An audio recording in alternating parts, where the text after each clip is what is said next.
MDH biryani મસાલા, પારંપરિક બિરયાનીનો અસલી સ્વાદ। असली मसाले सच सच MDH। તો કઈ રીતે તંત્ર એલર્ટ છે, પોલીસ કઈ રીતે સતર્ક છે અને ભારતીય સેનાની શું કાર્યવાહી છે? અમારા સંવાદદાતા મોહિત ભટ્ટ વધુ વિગતે વાત કરવા જોડાઈ ગયા છે। મોહિત, પાકિસ્તાનની વારંવાર નાપાક હરકતો સામે આવી, ફરી એક વખત કચ્છના ગ્રામ્ય વિસ્તારમાં ડ્રોનથી હુમલાનો પ્રયાસ થયો છે। શું ગતિવિધિ આપ ત્યાં જોઈ રહ્યા છો, મોહિત?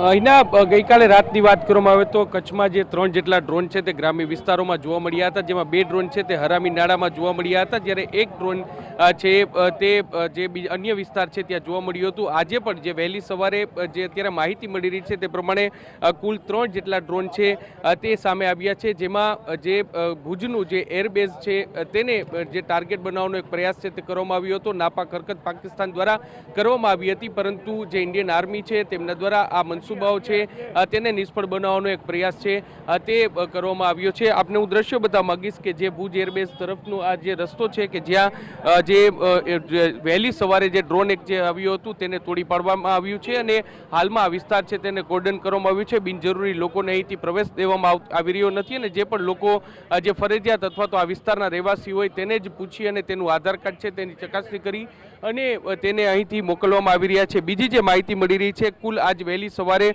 3 જેટલા વિસ્તારો છે જેમાં જે પાકિસ્તાન દ્વારા નાપાક હરકત છે તે કરવામાં આવી છે, જેમાં અબડાસાના ધુપી ખાતે જે એક ડ્રોન છે તે તોડી પાડવામાં આવ્યું છે। આ ઉપરાંત આદિપુર વિસ્તાર છે ત્યાં પણ એક ડ્રોન છે તે તોડી પાડવામાં આવ્યું છે, જે નલિયાથી ખૂબ જ નજીકનો આ વિસ્તાર છે અને નલિયા એરબેઝ નજીકનો આ વિસ્તાર હોવાને કારણે ખૂબ જ સંવેદનશીલ વિસ્તાર છે, ત્યાં પણ એક નાપાક હરકત છે તે કરવામાં આવી હતી, તેને પણ તોડી પાડવામાં આવ્યું છે। અને ત્રીજું આ જે દ્રશ્ય તમે જોઈ રહ્યા છો અહીંથી થોડે દૂર જે ભુજનું એરબેઝ આવેલું છે તે સ્થળે આ જે તોડી પાડવામાં આવ્યું છે। હાલમાં જે પોલીસ દ્વારા સઘન કોમ્બિંગ છે તે કરવામાં આવી રહ્યું છે, સઘન વ્યવસ્થા છે તે કરવામાં આવી છે।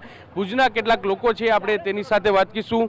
શું કહેશો, નાપાક હરકતો પાકિસ્તાન તરફથી રહી રહી છે, ભુજવાસી તરીકે, કચ્છવાસી તરીકે તમે કઈ રીતે આને જોઈ રહ્યા છો? નાપાક હરકતે કરી છે અને પાકિસ્તાને અને આ હરકત ખરેખર બહુ ખોટી છે અને જે અહીંયા પ્રશાસને રોકાણ કર્યો છે અને અમને રોકી દીધો છે, અમે સિવિલિયન છે, અમે અપડાઉન કરવા વાળો છે અને રોકી દીધો છે, એ બહુ સારામાં સારું કર્યું છે। શું કહેશો, તકેદારી રાખવામાં આવી રહી છે તમામ લોકોને, જે તમે પણ ખભે ખભો મિલાવીને તંત્રની સાથે ખભો મિલાવી ઉભા છે તંત્રની સાથે, તકેદારી બહુ સરસ છે, પોલીસ કર્મી સારો કામ કરી રહ્યા છે। જરૂરી છે, કાંઈ ધંધો તો જશે નહીં પણ આ જરૂરી છે એને રોકો, કારણ કે પાકિસ્તાન અવરતંદાઈ કરી રહ્યો છે અને વારંવાર હુમલા કરી રહ્યો છે એવી દહેશત મળી છે, એટલે બરાબર છે। સ્પષ્ટપણે જે તમામ નાપાક ઈરાદાઓ છે તે તૂટી રહ્યા છે, જે ડ્રોનથી હુમલાનો પ્રયાસ કરવામાં આવ્યો છે તે પણ તોડી દેવામાં આવ્યો છે। એક ગુજરાતી તરીકે, એક ભારતીય તરીકે તમે કઈ રીતે આને જોઈ રહ્યા છો, શું કહેશો? અમે તો બધા આર્મીની સાથે છીએ, જે આપણા જવાનો જે કામ કરી રહ્યા બહુ જ સારું છે। આપણે એર ડિફેન્સ સિસ્ટમ અવળા ડ્રોન આવવા છતાં પણ બધા આપણે નાપાક રહ્યા છે, એક પણ સિવિલિયન્સને નુકસાન નથી થયું, એ માટે અમે ભારત સરકારની સાથે છીએ અને તન, મન અને ધનથી આપણે જોડાવા માટે તૈયાર છે। ગમે ત્યારે યુદ્ધ થશે અમે સરકાર સાથે ઊભા રહીશું। જય હિન્દ।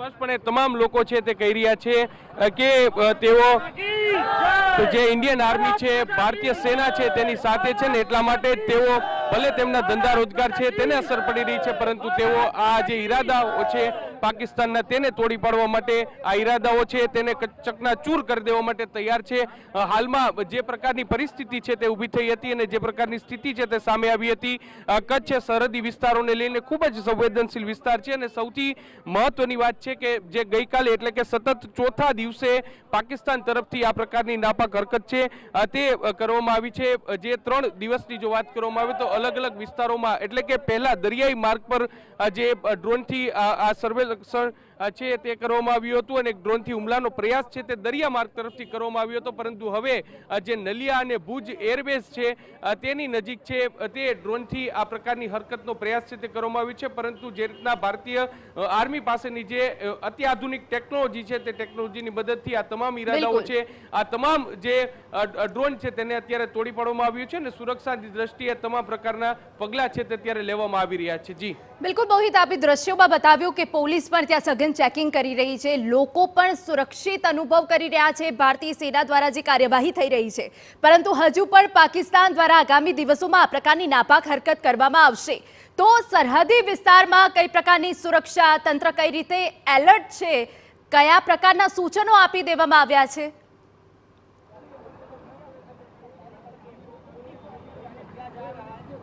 અહીંના આજ વહેલી સવારે જ્યારે 4 જેટલા ડ્રોન છે તે કચ્છ વિસ્તારમાં જોવા મળ્યા હતા, તેની સાથે જ જિલ્લા વહીવટી તંત્ર છે તેમના દ્વારા સાયરનની સાથે જે તમામ લોકોને અવગત છે તે કરવામાં આવ્યા હતા. તમામ લોકોને જિલ્લા કલેક્ટર છે તેમના દ્વારા અપીલ કરવામાં આવી છે કે બિનજરૂરી તેઓ ઘરની બહાર નીકળે અને ખોટું પેનિક ઊભું ન થાય અને અફવાઓ પર કોઈ પણ પ્રકારનું ધ્યાન આપવામાં ન આવે તેવી વાત છે તે કરવામાં આવી છે. હું આપને જણાવી દઉં કે ભૌગોલિક દ્રષ્ટિએ જે કચ્છ છે તે એટલા માટે ખૂબ જ સંવેદનશીલ માનવામાં આવી રહ્યું છે કારણ કે વર્ષ 1971 નું યુદ્ધ જ્યારે થયું હતું ત્યારે પાકિસ્તાન દ્વારા સૌથી પહેલો સોફ્ટ ટાર્ગેટ છે તે ભુજને કરવામાં આવ્યો હતો અને ભુજ એરબેઝ ખાતે અને આ ઉપરાંત ભુજની આસપાસના વિસ્તારો છે ત્યાંથી જે લડાકુ વિમાનો છે તેને પસાર કરી અને એક પ્રકારનો ભય ઊભો કરવાનો જે પ્રયત્ન છે તે કરવામાં આવ્યો હતો, પરંતુ તે વખતે પણ પાકિસ્તાનને હાર મળી હતી. અને હવે અત્યારે જ્યારે જે 2025નું વર્ષ છે તે ચાલી રહ્યું છે અને ભારત છે તે અતિ આધુનિક ટેકનોલોજી સાથે સજ્જ છે અને એટલા માટે કચ્છ વિસ્તાર છે તે કે જે દરિયાઈ સીમાથી પણ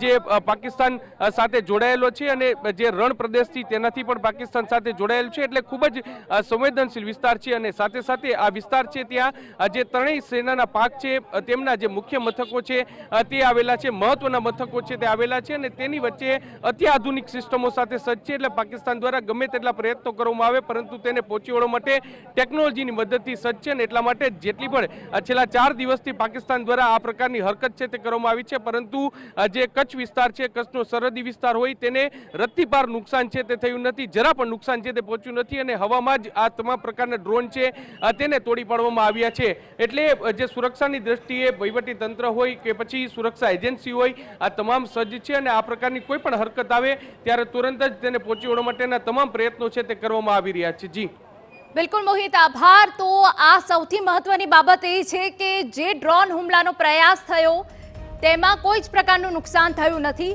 TV9 પણ સતત દર્શકોને અપીલ કરી રહ્યું છે કે સાવચેત રહો, ગભરાવાની કોઈ જરૂર નથી. અને આપને જણાવી દઈએ કે એરફોર્સ સ્ટેશન નજીક ડ્રોન તોડી પાડવામાં આવ્યું. વહેલી સવારે ડ્રોનથી હુમલાનો પ્રયાસ થયો છે.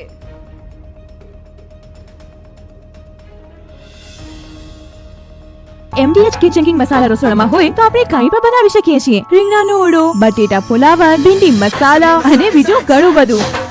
MDH